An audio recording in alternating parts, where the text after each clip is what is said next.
السلام عليكم. كنتمنى ان هذا الفيديو يلقاكم بخير وعلى خير. جيت نتقاسم معكم او نشارك معكم من اناقه الصناعه التقليديه المغربيه. هذه المبخرات كما تشوفوا مبخرات باحجام مختلفه وقياسات مغايره، فيها الفضي وفيها هذا النحاسي. قبل ما ندوز الفيديو نتمنى انكم تخليوا لي اشتراك والضغط على الجرس حتى توصلوا بكل ما هو جديد للقناه. اكون مشكوره، وكذلك ما تنساوش انكم تبارطاجيو لي هذا الفيديو مع الاصدقاء ديالكم والاحباب ديالكم، وكذلك تخليوا لي تعليق اللي غادي يحفزني ولايكاتكم. كما لاحظتوا هاد المبخرات اللي خديتي بكميه كثيره كيجيو مفصلين بهذه الطريقه. يعني غادي نحاول اني نشارك معكم طريقه التركيب ديال هاد المبخرات بكل سهوله.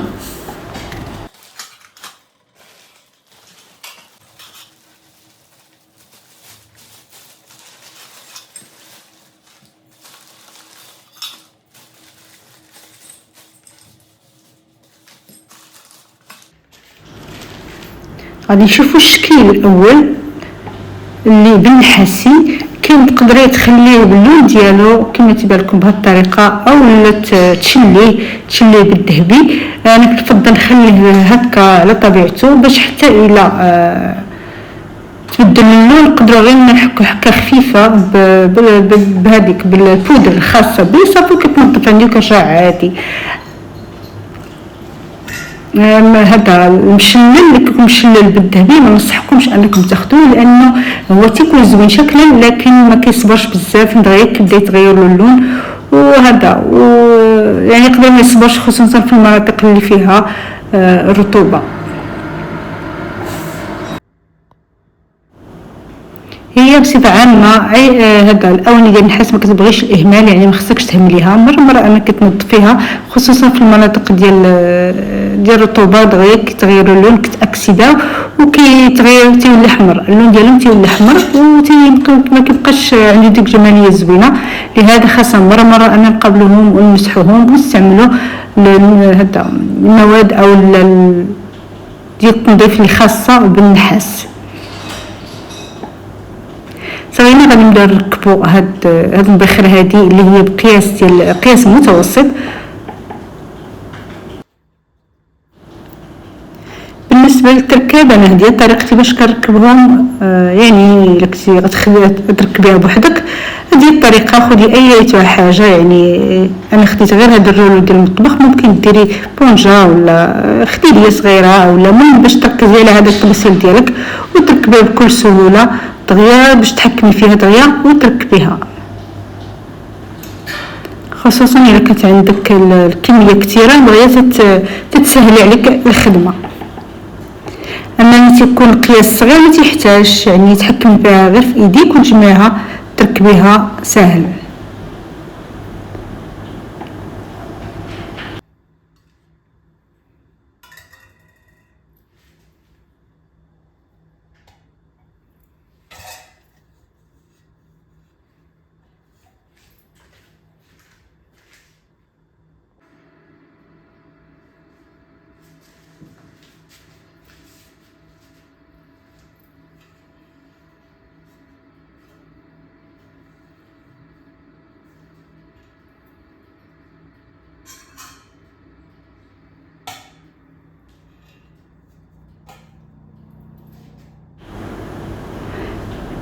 وهذه هي المبخره كما تبان لكم ساهله في التركيب كما تنقولوا. خديت انا هاد الشكيلات هكا. هي هاد المبخرات فيهم الاشكال كثيره، كتبقى هذه هي المنتشره بزاف وعند الكل.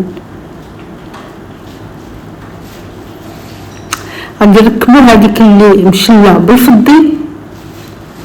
هي دائما ملي تبغي تاخدي هاد المبخرات من الافضل انك تاخدي ضروري وحده فضيه لانها كتدوم معك.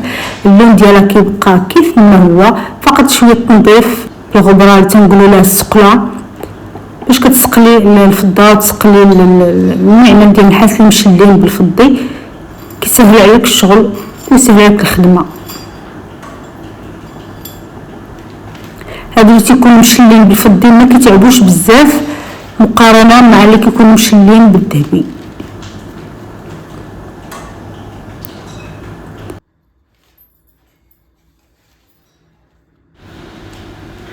ودائما بنفس الطريقة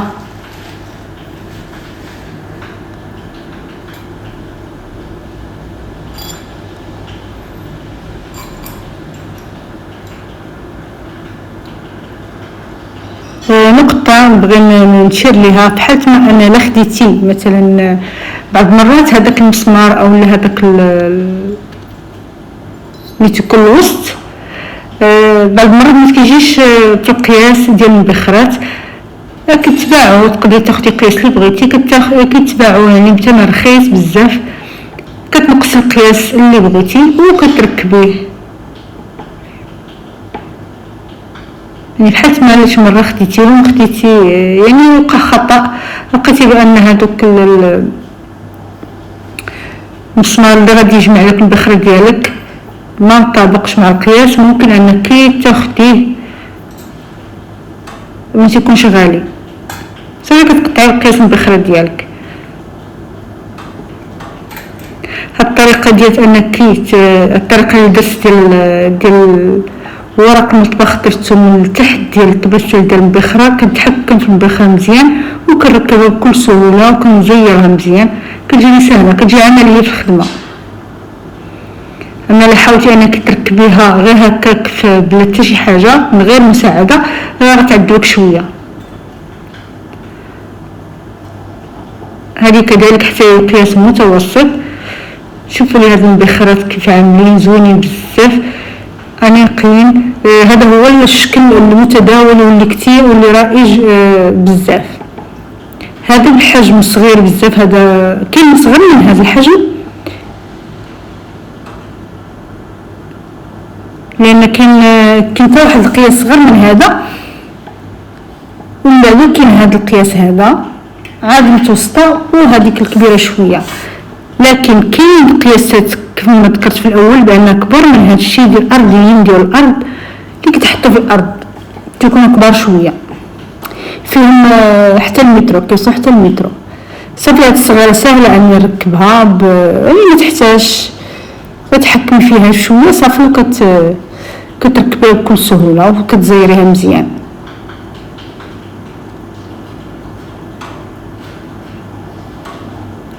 هي ضروري من هاد المبخرات اي بيت لابد ما تلقاي هاد المبخرات يعني من الطقوس المغربيه الترحيب والضيافه ضروري ما نلقاو هاد المبخرات في اي بيت يعني شي حاجه ضروري ولا بد منها.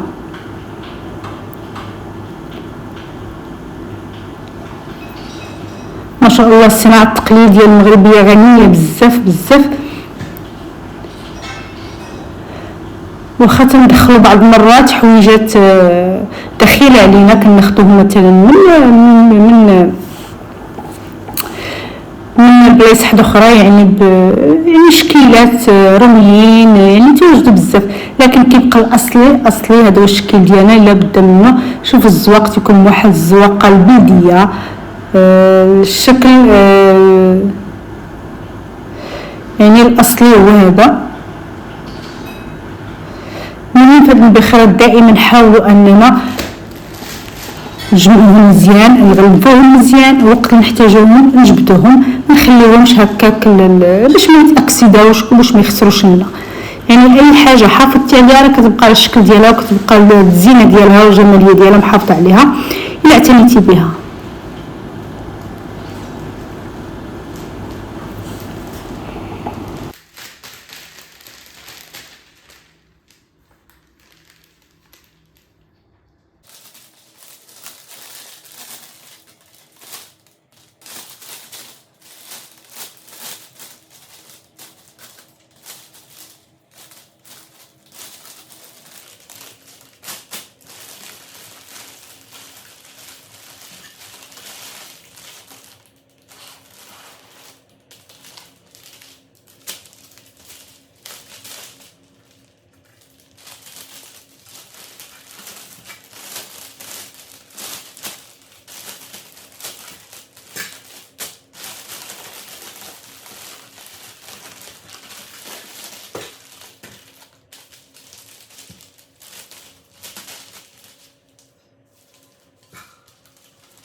كان هذا اقتراحي في هذا الفيديو. تقاسمت معكم تركيب مبخرة من الصناعة التقليدية المغربية اللي لازم نحافظوا عليها، ولازم ان هذه المبخرة تكون متواجدة عندنا في البيت ديالنا. دائما نخليكم على امل اللقاء بكم في فيديو جديد واقتراح جديد، دائما مع شوار دار المغرب. دمتم في امان الله، مع السلامة.